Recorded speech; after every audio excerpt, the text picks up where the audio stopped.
পৃথিবীর 70% মানুষ গ্যাস্ট্রিকের রোগে ভুগছে। গ্যাস্ট্রিক হয়েছে, এটা অ্যান্টাসিড খেয়ে গ্যাস্ট্রিক বন্ধ করো।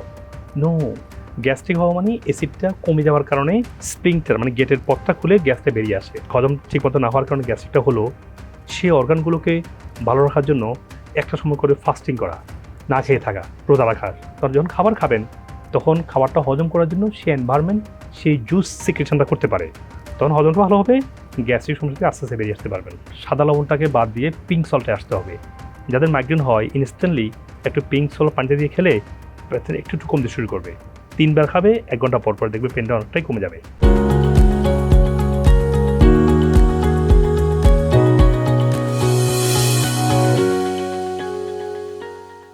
দর্শক, জেএমআই গ্রুপ প্রেজেন্ট টিবিএস ভালো থাকুন আপনাদের স্বাগত জানাচ্ছি। আমি তাওসিয়া তাজমিন। আমাদের আজকের আলোচনার বিষয় সুস্থ থাকুন প্রাকৃতিক উপায়।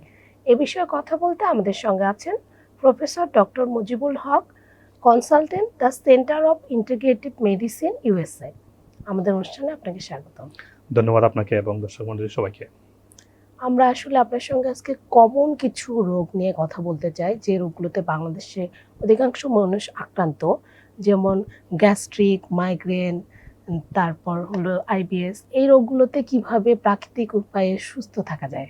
অবশ্যই। তো শুরুতে জানতে চাচ্ছি যে গ্যাস্ট্রিক হলে কিভাবে স্বাস্থ্যকর জীবনযাপনের মাধ্যমে সুস্থ থাকা যায়। আর যেমনটা বলছিলেন যে খুব বেশি মানুষ আক্রান্ত হচ্ছে, পৃথিবীব্যাপীও তাই। পৃথিবীর 70% মানুষ গ্যাস্ট্রিকের রোগে ভুগছে। তো গ্যাস্ট্রিকটা এমনি মুখে মুখে বলা হয়, আসলে এটাকে পেপটিক আলসার, এখানে অনেকগুলো রোগ হয়। এখানে গ্যাস্ট্রাইটিস হয়, এখানে গার্ড হয়, অ্যাসিড রিফ্লাক্স হয়, অনেকগুলো নাম আছে। লম্বা সময় হয়ে গেলে এটা হার্নিয়া হয়। তো রোগগুলোকে আসলে মানে রুটটা চিন্তা না করে যখন চিন্তা করা হয় যে একটু গ্যাস হয়েছে, এটা কম বন্ধ করি, ব্যাপারটা আসলে এটা না। আপনি একটা লাইট দেখছেন, লাইট কিন্তু এখানে, সুইচ কিন্তু অন্য জায়গায়। আপনি একটা পানি পড়ছে, পানি কিন্তু এসব সমস্যা না, সমস্যা হচ্ছে রূপটা কিন্তু কোনো একটা লিক হয়েছে। তো আমরা যখন ওইভাবে চিন্তা করি রোগটা ভালো হওয়া সম্ভব। তো যেমন গ্যাস্ট্রিক ক্ষেত্রে যেটা করা হয়, গ্যাস্ট্রিক হয়েছে, এটা অ্যান্টাসিড খেয়ে গ্যাস্ট্রিক বন্ধ করো। নো, গ্যাস হওয়া মানেই অ্যাসিড বেড়ে যাওয়া না, যেটা আমরা শেখানো হয়েছে। গ্যাস্ট্রিক হওয়া মানে অ্যাসিডটা কমে যাওয়ার কারণে স্প্রিংটার মানে গেটের পথটা খুলে গ্যাসটা বেরিয়ে আসে। তো যদি আপনি একটু অ্যাপল সাইডার ভিনেগার খান, তাহলে কি হবে, অ্যাসিড লেভেলটা বাড়বে, টেম্পোরারি গ্যাসটা কমে যাবে। কিন্তু আমরা উল্টাটা করছি, উল্টা অ্যান্টাসিড খাচ্ছি অ্যাপল সাইডার ভিনেগারটা না খেয়ে। এখন দেখেন অ্যাপল সাইডার ভিনেগারের রিভিউ দেখেন, মানুষ সবাই বেনিফিট হচ্ছে। আরেকটাও জিনিস হচ্ছে, আমরা যখন খাবারটা খাই, খাবারটা যদি হজম না হয় তখনই কেবল অ্যাসিডটা কমে যায়, তখনই কেবল স্প্রিংটা বের করে গ্যাসটা বেরিয়ে আসে।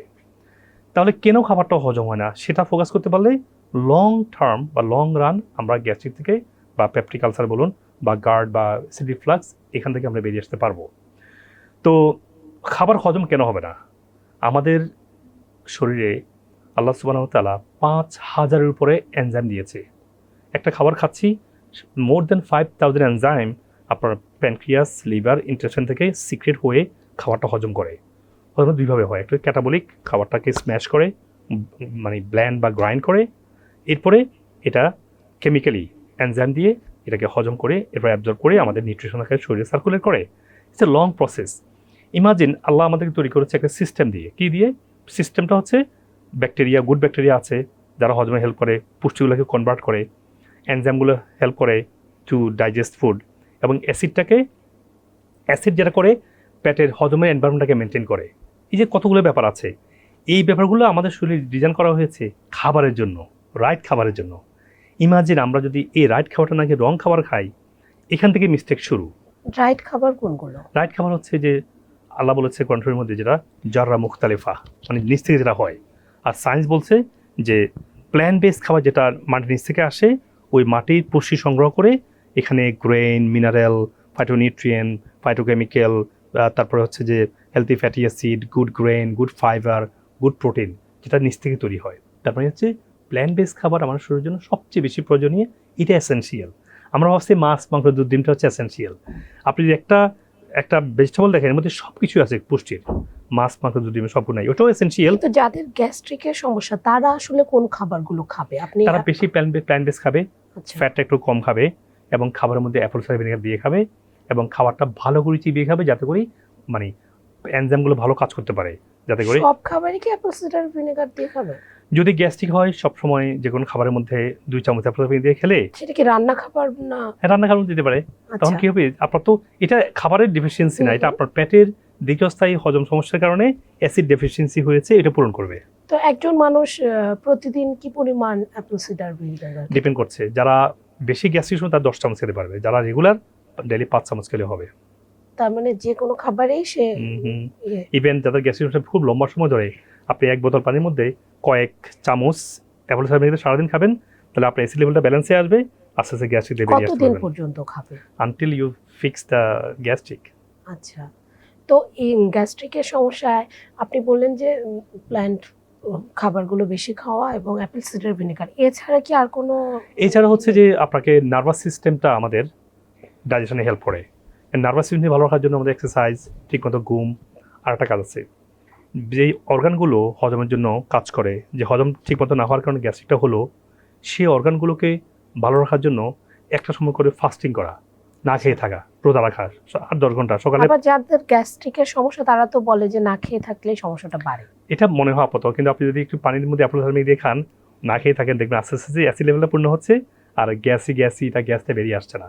আমি যেটা বলছিলাম যে আপনি যদি একটু ফাস্টিং করেন, অর্গানগুলো ক্লিন হয়, তখন যখন খাবার খাবেন তখন খাবারটা হজম করার জন্য সেই এনভায়রনমেন্ট, সেই জুস সিক্রেশনটা করতে পারে, তখন হজমটা ভালো হবে, গ্যাস্ট্রিক সমস্যা থেকে আস্তে আস্তে বেরিয়ে আসতে পারবেন।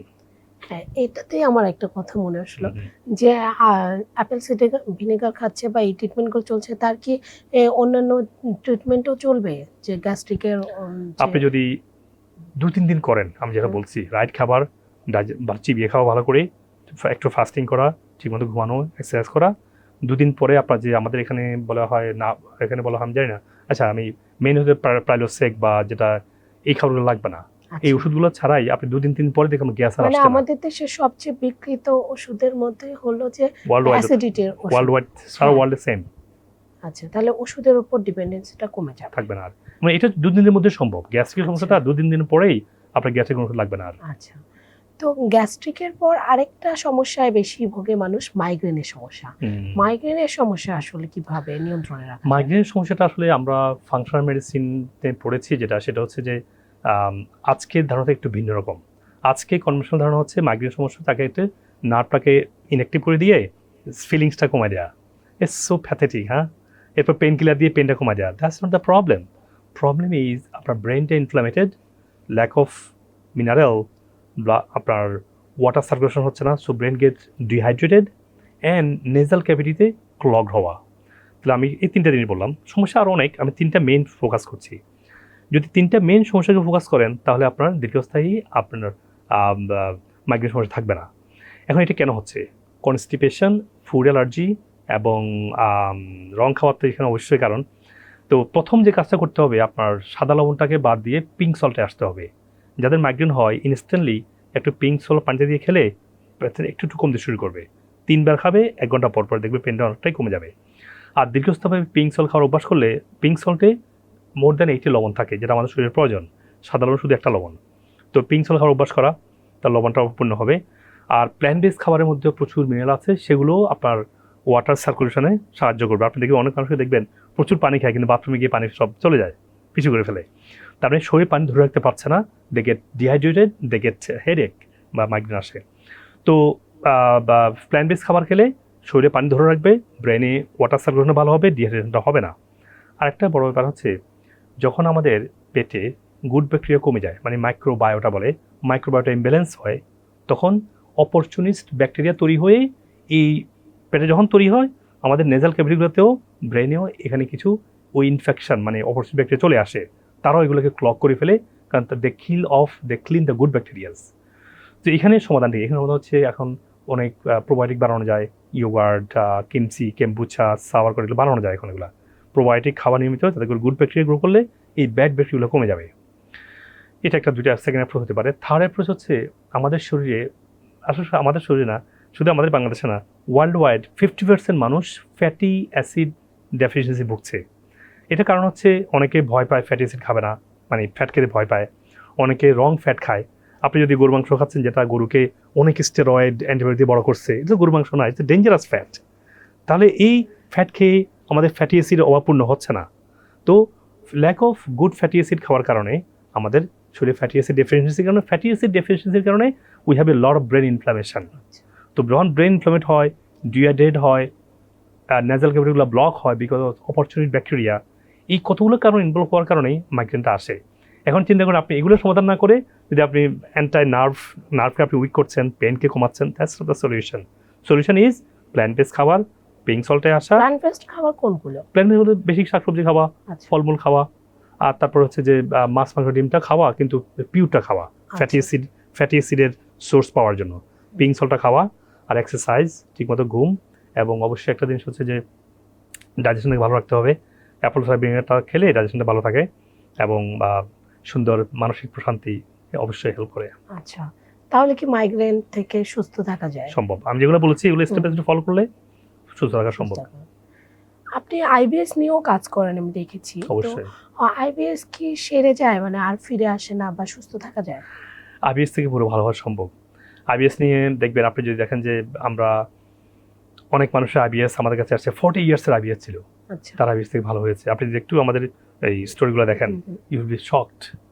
এখন আইবিএসটাকে যদি আমরা দেখি যে এটার কেন গাট লেয়ারটা সেন্সিটিভ বা irritated to the food, you eating food that suppose to nourish you, মানে nutrify you, so instead of nutrifying that causing you irritation and inflammations, মানে that's not suppose to be, না উল্টা হচ্ছে আর কি।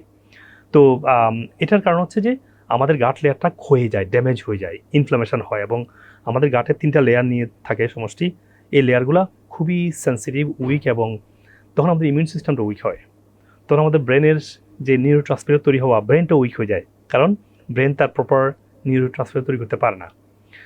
তাহলে এটা রুট কজটা কোথায়? রুট কজটা হচ্ছে পেটে ক্যান্ডিডা বা প্যারাসাইট অথবা ফাইলোরি, তো মানে এইচ পাইলোরি বলা হয়। তো এই ধরনের কোনো একটা ইনফেকশন পেটে তৈরি হয়। এখন স্যাড পার্ট হচ্ছে কনভেনশনাল যে টেস্টিং মেথডের মধ্যে এগুলো আসে না, কারণ এই ইনফেকশনগুলো আমাদের শরীরে তৈরি হয়, it goes in to the tissue level, it doesn't stay in the blood stream. তো ব্লাড স্ট্রিম না থাকার কারণে ব্লাড টেস্টগুলো পাওয়া যায় না।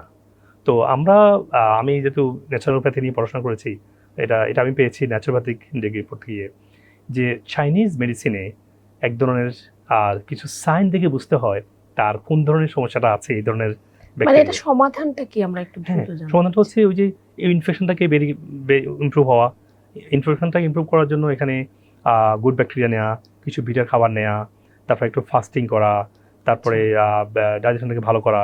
নার্ভাস সিস্টেম এখানে বিগ ইম্প্যাক্ট আছে। কিছু ন্যাচারাল মানে ফুড সাপ্লিমেন্ট হেল্প করে to calm down nervous system, to এটাকে বলা হয় বা এটাকে বলা হয় কোলাজেন, করে বলা হয় অ্যালগুডামিন। কোন ফুড সাপ্লিমেন্টগুলো? আমি বলছি কোলাজেন, অ্যালগুডামিন, এগুলো পাওয়া যায় মার্কেটে। আমি নিজে তৈরি করেছি এগুলো। তো এইগুলো ওই গাট লেয়ারটাকে আবার রিভিল করে। আর ডাইজেশনের জন্য এনজাইম এবং প্রোবায়োটিক সম্মিলিত আমি একসাথে করে তৈরি করেছি আমি ডাইজেস্ট প্রো। আলহামদুলিল্লাহ, এটা ওয়ার্ল্ড ওয়াইড আমি সাপ্লাই দিচ্ছি, যাতে করে এটা খেলে ডাইজেশনটা ভালো হবে। আর নার্ভাস সিস্টেমকে ভালো করার জন্য এটাকে বলা হয় এইচটিপি, নিউরো এইচটিপি। এগুলা নার্ভাস সিস্টেমকে ভালো করে এবং গাট লেয়ারটা গ্রো করে। আমরা একেবারেই শেষ পর্যায়ে চলে এসেছি। আমি একটু জানতে চাচ্ছি যে আপনি অটিজম আক্রান্তরা কি ভালো থাকতে পারে? দেখেন, অনেকেই মনে করে আমি অটিজমের ডাক্তার, অটিজম ভালো করে ফেলে। আসলে এটা যারা শুনছেন তারা আমাকে ভুল বুঝছেন না। অটিজম ভালো হওয়ার রোগ না, অটিজম একটা টাইপ অফ পিপল। কিন্তু অটিজমের যে ট্যান্ট্রাম বা তার যে হাইপার অ্যাক্টিভিটি, তার যে অ্যাঙ্গার, তার যে ভায়োলেন্ট হয়ে যায়, তারা যে ঘুমাতে পারে না, অ্যালার্জির জন্য তারা খাবারের প্রতি খুব পিকি, তারা সোশ্যালাইজিং করে না, কমিউনিকেশন করে না, আলহামদুলিল্লাহ এগুলো ইমপ্রুভ হয়। আমি আজকে সকালে একটা শুনে আসছি, একটা পেশেন্ট বলছে যে আমার ছেলে এখনো অনেক বেশি কথা বলছে। এই ছেলেটা একসঙ্গে কিন্তু কথা বলতো না, স্পিচ ডিলে হলেও একটা দুটো শব্দ বলতো। আজকে সে 22 বছর বয়সে এসে, অনেকে বলে 22 বছর বয়সটা ভালো হয় না, সে 22 বছর বয়সে এসে একটা দুটো ওয়ার্ড থেকে সে পুরো সেন্টেন্স বলছে এবং অনেক কথা সোশ্যালাইজিং করছে। তো তার মানে হচ্ছে তাদের যে সাফারিংগুলো আছে এগুলো ভালো হয়, কিন্তু টাইপটা অটিজম পার্সনটা রেগুলার পার্সনে ফিরে আসে না। এখন এখানে আমাদের ট্রিটমেন্টটা কেন এই ধরনের কমিউনিকেশন, সোশ্যালাইজিং বা ট্যান্ট্রাম বা হাইপার অ্যাক্টিভ থেকে ইমপ্রুভ হওয়ার কারণ হচ্ছে আমরা রুট কজটাকে দেখি। অটিজম পেশেন্টদের 3টা মেইন প্রবলেম দেখি আমরা। এটা আমার বলতে আমি তো না, আমরা রিসার্চে যা দেখেছি যে মেটাবলিক ইস্যু, একটা হচ্ছে ইমিউনোলজিক্যাল ইস্যু, একটা হচ্ছে নিউরোলজিক্যাল ইস্যু। যখন মেটাবলিক ফাংশনটাকে ইমপ্রুভ করানো হয়, ইমিউনোলজিক্যাল ফাংশনটাকে ইমপ্রুভ করলে শরীরে যখন অনেক ধরনের ফাংশন ইমপ্রুভ হয়। এটা ট্রিটমেন্ট আসলে আপনারা কি ধরনের ট্রিটমেন্ট করেন? এটাই ট্রিটমেন্ট। আচ্ছা। এটাই ট্রিটমেন্ট যে মেটাবলিক ইমপ্রুভ করা, হুম, ইমিউনোলজিক্যাল ইমপ্রুভ করা এবং নিউরোলজিক্যাল ফাংশন ইমপ্রুভ করা। সেটা কি এটা- আপনারা কোনো ওষুধ দেন বা কাউন্সিলিং? এটার জন্য অনেকগুলো ন্যাচারাল ফুড সাপ্লিমেন্ট আছে যেটা ব্রেন ইনফ্লামেশন কমায়। এটা কারকিউমিন, মানে টার্মেরিকের যে অ্যাক্টিভ যে কম্পোনেন্ট, এটা বলা হয় কারকিউমিন থেকে বানানো। আচ্ছা। তারপর মিনারেলের ম্যাগনেসিয়ামের কারণে ব্রেনটা কাম হয়, because it gets hydrated again. তারপরে হচ্ছে যে কিছু টিস্যু থেকে তৈরি করা, ব্রেন টিস্যু থেকে ওই ব্রেন টিস্যুটা এসে আপনার ব্রেন টিস্যুকে রিজেনারেট করে, তখন ব্রেন যে অংশগুলো কাজ করতো না এগুলো আবার আস্তে আস্তে গ্রো করতে শুরু করে। আপনারা কি কোনো ধরনের কাউন্সিলিং করেন? হ্যাঁ।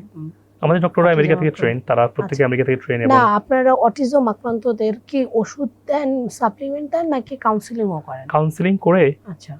ওখানে ফুল স্টেপ বাই স্টেপ প্রোটোকলটা বোঝা দেওয়া হয়। কতদিন ট্রিটমেন্ট করতে হয় আপনাদের ওখানে? 6 মাস থেকে 1 বছর। আচ্ছা। আবার আমাদের বাংলাদেশে এখন গভর্নমেন্ট স্টেম সেলটাকে অ্যাপ্রুভ করেছে। স্টেম সেল অ্যাপ্রুভ সেটা কি করাতে অটিজমের ট্রিটমেন্টে? স্টেম সেল মেইনলি অটিজমের জন্যই, আচ্ছা। আর হলো কিডনি, যাদের কিডনি ফেলিউর তাদের জন্য। হ্যাঁ, তো আপনারা অটিজমে স্টেম সেল থেরাপি দিচ্ছেন? ভেরি মাচ পাওয়ারফুলি কাজ করছে। আচ্ছা। আপনারা সেরকম পেশেন্ট পাচ্ছেন এবং দেখছেন যে তারা সফল হচ্ছে? আলহামদুলিল্লাহ, ইয়েস। আচ্ছা, আমাদেরকে সময় দেওয়ার জন্য আপনাকে ধন্যবাদ। ধন্যবাদ আপনাকে এবং ধন্যবাদ বিজনেস স্ট্যান্ডার্ডকে আমাকে এখানে কথা বলার সুযোগ করে দেওয়ার জন্য, এবং দর্শক মণ্ডলী যারা শুনছেন সবাইকে অনেক অনেক ধন্যবাদ। এই ছিল আমাদের আজকের জেএমআই গ্রুপ প্রেজেন্টস টিবিএস ভালো থাকুন। আমাদের সঙ্গে থাকার জন্য ধন্যবাদ।